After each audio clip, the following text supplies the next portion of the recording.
Assalamualaikum warahmatullahi wabarakatuh. Kembali lagi dalam channel Uncle Wira. Uncle kali ini akan membahas soal FR SKB Dosen untuk edisi 9 Desember 2024. Namun sebelumnya teman-teman bisa subscribe channel ini, like, share, and comment, serta nyalakan lonceng notifikasinya agar teman-teman senantiasa memperoleh informasi seputar CPNS dari Uncle Wira. Nah, di sini Uncle ingin bahas FR dan model soalnya yang naik di hari pertama. Jadi di hari pertama itu dari penyampaian dari peserta bimbel kami itu ada pertama perhitungan SKS ya. Ada salah ini perhitungan SKS. Kemudian ada soal yang normatif itu tentang etika. Etika itu nanti disebutkan jenis etikanya apa ya. Misalnya etika publikasi, kemudian etika penelitian dan pengabdian masyarakat ya, kemudian etika pengajaran. Jadi teman-teman cukup pelajari 9 etika di video sebelumnya ya. Kemudian ada soal tentang penilaian. Penilaian di sini yang naik adalah jenis penilaian.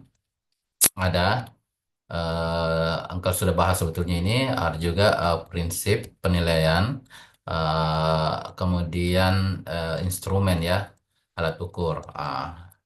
Jadi tetapi ini soalnya kasus ya, kasus. Nah, terus ini untuk etika dan tridharma ya. Terus ada soal tentang ya tentunya penentuan judul ada ini ya, ya penentuan judul baik penelitian ya baik penelitian maupun pengabdian ya. Pengabdian. Jadi teman-teman pelajari ini untuk FR-nya. Nah, kembali kita misalnya menghitung kalau SKS itu ingat teman-teman ya kalau kuliah atau responsi ya responsi itu biasa hitungannya itu untuk satu SKS itu sama dengan 50 menit tatap muka ya. Kemudian 60 menit penugasan terstruktur dan 60 menit belajar mandiri ya. Nah, jadi kita hitung kalau misalnya dia 2 SKS, artinya mata kuliah itu 2 SKS, misalnya anggaplah mata kuliah umum ya, 2 SKS berarti totalnya ini kan 170 ya. Berarti 170 ini dihitung 1 SKS. Berarti kalau 2 SKS berarti kali 2 170 kali 2 340 ya, artinya 340 menit dia belajar di dalam satu pekan itu per semester, satu pekan per semester ya. Nah, untuk itu pemahaman untuk satu SKS ini untuk kuliah ya, tapi untuk praktikum beda lagi ya. Untuk satu SKS-nya itu praktikum ya, untuk praktikum itu satu SKS-nya itu 100 menit tatap muka ya, tatap muka dan eh, 70 menit belajar mandiri. Jadi komponen pembelajaran di praktikum itu hanya dua, tatap muka dan belajar mandiri ya. Totalnya juga 170. Perhitungannya sama ya. Ah, jadi bayangkan kalau misalnya ada dua SKS, satu mata kuliah, dua SKS tertentu ya, satu mata dua KS. Berarti ini per minggu ya, per pertemuan per semester. Berarti kalau satu semester ada 16 kali pertemuan ya dikali 16. Nah, ingat teman-teman, jangan terkecoh dengan MIT dan UAS ya. MIT dan UAS itu dihitung juga sebagai menit efektif. Karena di dalam melaksanakan MIT dan UAS nanti Anda tetap melaksanakan pembelajaran selama berapa menit itu ya, dihitung dari dalam menit itu. Jadi dia tetap dihitung. Makanya kalau nanti teman-teman belajar di perhitungan SKS, tetap itu 170 kali 16 kali pertemuan ya. Jadi hati-hati di dalam mempelajari materi ini ya. Jangan apa jangan gegabah ya karena kalian membuka di materi manapun itu tetap hitungannya akan seperti itu ya, dia tidak akan pernah memisahkan mid dan UAS itu ya, semuanya dihitung sebagai pembelajaran satu semester itu 16 kali pertemuan. Tentang metode apa yang akan Anda gunakan di dalam kelas itu bergantung dari Bapak Ibu selama CPMK-nya itu tercapai ya. Begitu cara menghitung SKS. Coba kita lihat soal nomor satu. Di sini mata kuliah X diampu dengan metode team teaching dengan dua orang dosen yakni Pak Ilham dan Bu Ros. Mata kuliah tersebut. Jadi soal ini saya angkat satu tingkat sedikit dari soal yang FR yang naik supaya teman-teman bisa punya pemahaman ya.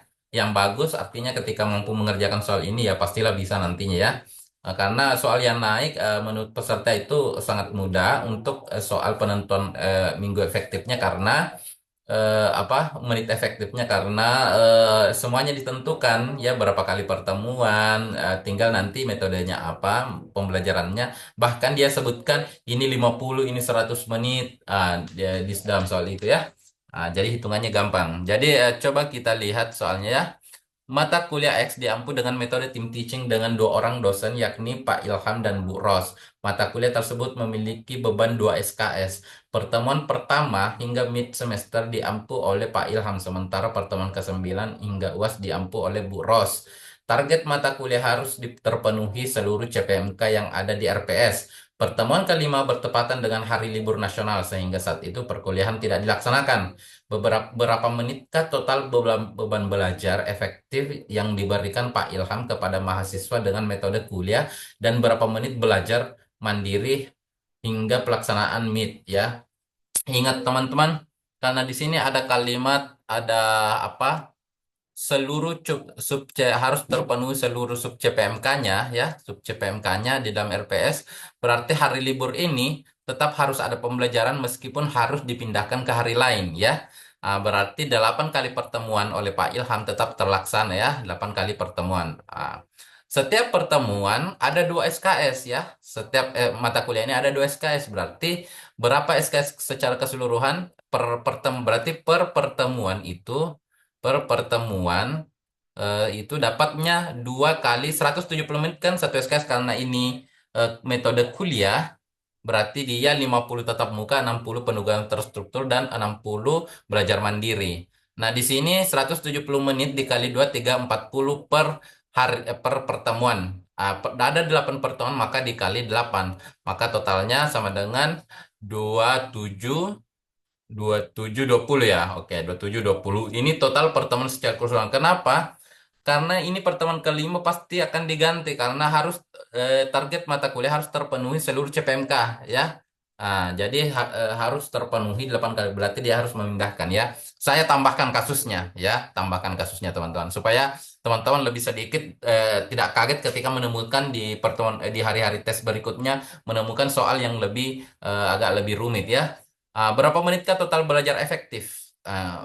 Total belajar efektifnya 27 20 berarti kita hapus ini ya. 27 20 berarti BDE antara BDE pilihannya. Sekarang berapa menit belajar mandirinya? Nah, belajar mandirinya itu karena 60 menit kan? 60 menit per SKS. Karena ada 2 SKS maka 60 kali 2 maka 120 menit belajar mandirinya 120 menit per minggu ya, per minggu atau per pertemuan. Nah, berapa pertemuan adalah 8 minggu ya. 100 kali 8 sama dengan 960 menit ya. Ingat teman-teman, MIT dan UAS itu selalu dihitung ya. Dimanapun Anda mencari aturan-aturannya itu tetap dihitung ya. Dihitung sebagai belajar efektifnya. Jadi 960 itu untuk belajar mandiri. Berarti 27 20 eh, beban belajar mahasiswa dan 960 berarti yang benar adalah ini salah ya. Yang benar adalah B. Oke. Jadi begitu cara menghitung kenapa kita ambil 8 kali pertemuan? Karena di sini yang ditanyakan total efektif yang diberikan Pak Ilham kepada mahasiswa. Jadi Pak Ilhamnya saja. Di soal ini soal tim teaching dua orang antara Pak Ilham dan Bu Ros. Bu Ros itu nanti pertemuan ke-9 sampai pertemuan ke 16 berarti Pak Ilham itu hanya pertemuan pertama sampai pertemuan ke-8 ya berarti 8 kali pertemuan itu kenapa dikali 8 kalau ini bukan team teaching ini artinya sendiri Pak Ilham melaksanakan pembelajaran ini mengampu mata kuliah ini maka harus kali 16 kali pertemuan. Oke, lanjut di soal nomor 2. Jadi sedikit teman-teman hati-hati di sini banyak pengecoh ya. Nanti dipisahkan UAS, MIT-nya apa dan teman-teman harus merujuk pada aturan bukan kepada soal-soal yang dirancang ya. Artinya soal yang dirancang itu harus jawabannya normatif, aturan yang diikuti ya. Begitu. Nanti teman-teman bisa cari sendiri apakah ada yang menjelaskan tentang hari libur itu seperti apa. Teman-teman bisa cari sendiri dan Uncle yakin sebenarnya itu akan sulit didapat karena memang di dalam pencapaian apa CMPMK itu apa pembelajaran satu semester itu ya harus terpenuhi seluruh CPMK dan sub CPMK yang kita rancang. Nah, kalau kita tidak mengajar di hari libur, ya seharusnya diganti di hari lain. Karena kalau tidak, maka akan ada sub CPMK yang tidak tercapai karena tidak dilaksanakan pembelajarannya. Dan itu tidak mungkin ya. Oke. Selanjutnya, soal nomor 2, Pak Hasan mengampu mata kuliah X. Di dalam melaksanakan pembelajaran di ruang kelas, Pak Hasan selalu meminta mahasiswa untuk menyampaikan pendapat dan menyampaikan pengetahuan secara jujur di depan kelas. Hal ini berlaku untuk seluruh mahasiswa yang diajar. Sebagai seorang dosen yang baik, Pak Hasan telah menjalankan satu kode etik profesi dosen, yakni perhatikan teman-teman. Pak Hasan melaksanakan pembelajaran berarti yang dimaksud di sini kode etik pembelajaran ya, kode etik pembelajaran, pembelajaran ya. Berarti kita mengacu nanti pada kode etik pembelajaran teman-teman. Jadi banyak itu kode etik penelitian, pengabdian, kode etik publikasi, kode etik pengajaran, kode etik kehidupan bermasyarakat, kode etik apa sebagai warga negara, kemudian kode etik banyaklah ada beberapa kode etik kalau tidak salah ada 9 ya kode etik yang harus dijalani oleh seorang dosen. Kode etik terhadap dirinya sendiri ada ya. Nah, kode etik terhadap mahasiswa, kode etik dalam berorganisasi. Nah, kita lihat di sini poinnya sudah kita tangkap bahwa pasti ini kode etik pembelajaran karena proses ini terjadi dalam pelaksanaan pembelajaran. Apa yang dilakukan Pak Hasan? Coba kita lihat, meminta mahasiswa menyampaikan pendapat dan menyampaikan pengetahuan secara jujur di depan kelas. Nah, apa ya kode etik apa itu di dalam kode etik pembelajaran? A. Memberikan pelayanan cepat, tepat, terbuka, dan adil serta tidak diskriminatif. Nah, perhatikan hal ini berlaku untuk seluruh mahasiswa yang diajar ya. Meskipun ada kalimat ini ya, seluruh mahasiswa yang diajar supaya kita berpikir keadil, tapi poinnya ini ada di sini ya. Meminta mahasiswa di sini ya, hanya bagian ini poinnya, poin intinya sampai di sini. Nah. Berarti A ini bukan poin yang dimaksud dalam soal ya. B. Tanggap terhadap keadaan akademik siswa. Oke, berarti tanggap itu artinya mengetahui bahwa ini kurang mampu, kemudian kita bisa fokuskan pembelajaran pada hal tersebut, memberikan perlakuan khusus kepada orang peserta mahasiswa yang kurang bisa menangkap, ataukah eh, apa melakukan responsi awal untuk mengetahui keadaan akademik awal mahasiswa itu masuk di dalam tanggap terhadap keadaan akademik mahasiswa. Berarti bukan ini yang dibahas ya. Tetapi A sampai E ini adalah kode etik pembelajaran semua yang harus dilakukan dosen ya. C. Beri nasihat untuk meningkatkan kualitas pengetahuan, keterampilan ya, keterampilan dan sikap para siswa. Berarti ada kognitifnya, ada psiko, kemudian ada afektif ya. Nah, kita perhatikan di sini meminta mahasiswa untuk menyampaikan pendapat dan pengetahuannya. Berarti itu terkait masalah kognitifnya, kemampuan kognitifnya. Inisiatif Pak Hasan itu meminta mahasiswa untuk menyampaikan. Berarti inisiatif mahasiswa untuk meningkatkan kualitas pengetahuan. Psikomotor itu kemampuan komunikasi karena menyampaikan. Kemudian sikap itu secara jujur. Berarti C ini lebih tepat terhadap kasus yang ada di dalam soal. Coba kita lihat periksa dulu D dan E. Berorientasi pada upaya peningkatan kualitas mahasiswa ya. Itu terkait secara pembelajaran secara keseluruhan harus berorientasi pada upaya peningkatan kualitas ya. Kualitas itu dalam hal kemampuan ya secara menyeluruh. Oke. Berarti ini karena ini harus berorientasinya artinya seluruh pembelajaran dikaitkan Pak ini tetapi ini ini disebutkan langsung bagaimana yang dilakukan Pak Asam berarti sifatnya inisiatif ya. Ah, mengembangkan dan merangsang pemikiran kreatif dan inovatif. Kalau kreatif itu dan inovatif itu tentang ide-ide yang bisa digali dari peserta ya. Artinya atau misalnya contoh memberikan bimbingan terkait meminta mahasiswa untuk mengikuti PKM, melakukan pembimbingan terhadap PKM, PKM dan sebagainya ya. Itu merangsang mereka untuk berpikir kreatif dan inovatif. Jadi bukan teman-teman bisa memberikan tanggapan sendiri ya terkait kasus-kasus ini. Kalau engkau sih fokusnya ke C ya. Selanjutnya kita lihat. Oke, soal berikutnya. Di pertemuan ke-16, Pak Hasan memberikan ujian akhir semester kepada mahasiswanya. Ujian dilaksanakan dengan ketat sehingga dapat dijamin setiap mahasiswa mengerjakan ujian tersebut secara mandiri tanpa ada kecurangan. Eh, Salah seorang mahasiswa yang terkenal cerdas memperoleh nilai 95. Secara angka, nilai mahasiswa ini termasuk dalam kategori A. Namun demikian, pada saat pemberian nilai akhir, nilai yang diberikan Pak Hasan pada mahasiswa tersebut adalah B. Hal ini dikarenakan mahasiswa tersebut beberapa kali tidak mengikuti perkuliahan. Salah satu prinsip penilaian yang diterapkan Pak Hasan. Jadi kita harus tangkap dulu poin soalnya. Ada seorang mahasiswa yang pintar, dia di ujian akhir semesternya itu dapat 95. Harusnya secara nilai ini 95 ini sudah dapat A ya. Tetapi setelah dikasih nilai Pak Hasan itu kasih dapat B.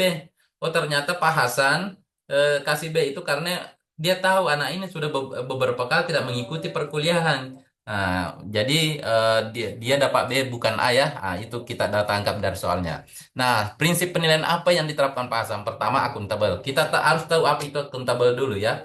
Akuntabel itu harus dapat dipertanggungjawabkan ya, dapat dipertanggungjawabkan ya. Ah, pertanggungjawabkan ya. Jawab secara prosedur dan hasil ya. Prosedur dan hasil. Itu. Berarti akuntabel ini tidak pas dengan kasus yang ada di atas ya. Karena kalau kita lihat konflik yang ada dalam kasus itu, ada orang dapat nilai A di ujian akhir semester tetap dikasih B karena sering tidak masuk. Berarti tidak terkait masalah akuntabilitas. Beracuan kriteria itu harus mengacu pada apa yang ingin dicapai. Beracuan kriteria itu alat ukur itu penilaian atau penilaian ya. Penilaian itu mengacu pada misalnya apa yang ingin kompetensi mahasiswa yang ingin dicapai kompetensi ya. Kompetensi mahasiswa misalnya berarti ini kita mengukur berdasarkan CPMK-nya apa yang ingin dicapai ya itu beracuan kriteria namanya. Kemudian menyeluruh dan berkesinambungan. Menyeluruh artinya mengukur seluruh aspek kompetensi. Seluruh aspek kompetensi ya, mulai dari kognitif pengetahuannya, psikomotor, psiko dan afektif itu diukur sama tiga-tiganya. Ini artinya melulu. Berkesinambungan artinya dari hari ke hari. Ya, dari hari ke hari. Berarti setiap pertemuan itu diukur bagaimana perkembangannya anak secara sikap dan lain. Nah, angka lebih cocok ke sini berdasarkan kasus di atas. Kenapa? Meski dia dapat nilai A 95 yang seharusnya A, tetapi karena beberapa kali tidak mengikuti perkuliahan, dia menunjukkan anak yang eh, kurang rajin ikut di dalam perkuliahan. Kurang rajin itu terkait masalah sikap afektif.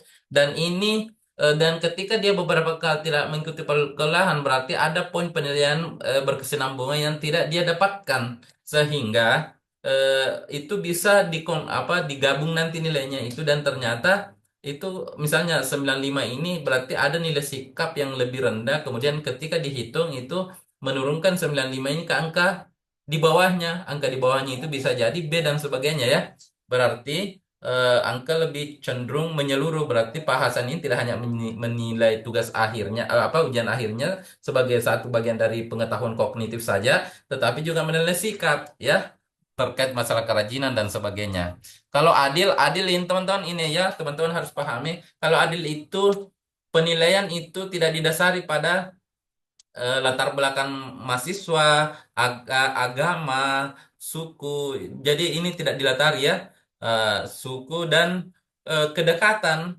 Kedekatan. Jadi penilaian itu harus adil. Itu maksud adil ya. Sementara objektif itu, ini objektif hati-hati teman. Objektif itu eh, bukan menilai karena orang per orangnya, tetapi penilaian itu harus ada standar acuan benar ya. Kayak begini misalnya ya standar acuan atau rubrik rubrik penilaian yang benar ya, yang benar. Nah misalnya contoh Anda membuat soal. Soalnya ini soal terbuka. Tetapi meskipun soal terbuka, teman-teman apa peserta apa kita sebagai dosen harus punya kriteria jawaban yang diharapkan ya. Dan itu harus normatif. Nah, sehingga ketika nanti mahasiswa memberikan jawabannya, kita bukan pandangan yang kita berikan dalam soal itu tidak subjektif karena pandangan kita, tetapi memang kriteria yang diukur di dalam soal itu. Makanya dia harus punya nilai normatif di dalamnya. Sehingga jawaban nanti siswa disesuaikan dengan kunci jawaban. Intinya sederhana, kita sudah punya kunci jawaban yang tidak subjektif ya. Yang objektif artinya sudah mengacu pada standar-standar atau norma-norma atau materi-materi teori-teori yang sudah dijelaskan di dalam pembahasan ya. Seperti itu. Berarti soal nomor 3 ini cenderung ke prinsip yang diterapkan Pak Hasan itu adalah menyeluruh dan berkesinambungan. Artinya dia tidak hanya mengukur kognitifnya, juga afektifnya ya di dalam soal ini. Karena beberapa hal tidak masuk. Artinya dia tidak, pertama dari diukur kerajinan pasti sudah kurang ya. Yang kedua, eh, apa dia tidak memperoleh penilaian berkesinambungan karena ada beberapa bagian yang tidak dia ikuti ya. Oke. Pertemuan yang tidak diikuti. Jadi ini kisi-kisi untuk tanggal 9 Desember 2024 semoga memberikan manfaat kepada teman-teman. Saya doakan teman-teman menjadi ASN di tahun 2024 ini. Ingat teman-teman, tidak ada yang bisa menghalangi teman-teman menjadi ASN di tahun 2024 ini kecuali tiga perkara. Yang pertama rasa malas dari belajar, yang kedua lalai terhadap doa, yang ketiga sombong terhadap takdir. Oleh karena itu senantiasa belajar, senantiasa berdoa dan serahkan hasilnya kepada Tuhan Yang Maha Esa. Terima kasih. Assalamualaikum warahmatullahi wabarakatuh.